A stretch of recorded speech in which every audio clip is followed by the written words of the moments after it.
veguta reHarare tiri kuti tinokudai mose mukati meguta redu. Tinodawo zvekare madzimai kana tichinge taitawo pamuviri ngatiregeyo kugara kudzimba tichingoti aiwa yezvino inguva yeCovid togara kumba kana tichinge tabatira pamuviri nekuti yezvino tiri kugara nana baba vedu nguva dzese saka tinogona kungobatirawo pamuviri. Ngatiendei kumaklinika edu ari pedyo nesu. Pano tine Glenora Clinic iri padhuze nesu, vamwe vanogona kuenda kuTariro Clinic.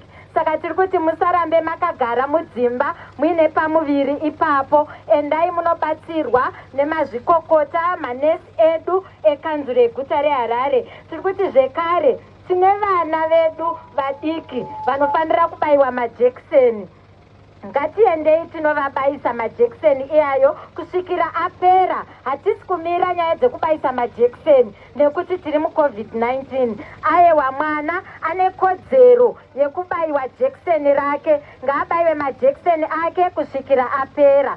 Isu tichigarisana zvekare nana baba kudai kudzimba uku ngationei kuti takoshesa nyaya dzefamily planning. Handei kuna mazvikokota makliniki edu tinopiwa mapiritsi ekuti tidzivirire kubatira pamuviri nekuti mamwe matambudziko ataakusangana nawo ndeyekuti taakuzorovana taita pamuviri pasingadiwe nababa kana kuti taita pamuviri pasiri kudiwa nemhuri. Saka handei tinopiwa mapiritsi ekudzivirira pamuviri, handei tinobaiwa majekiseni. Maklinika edu haana kuvhara nenyaya yeCovid. Saka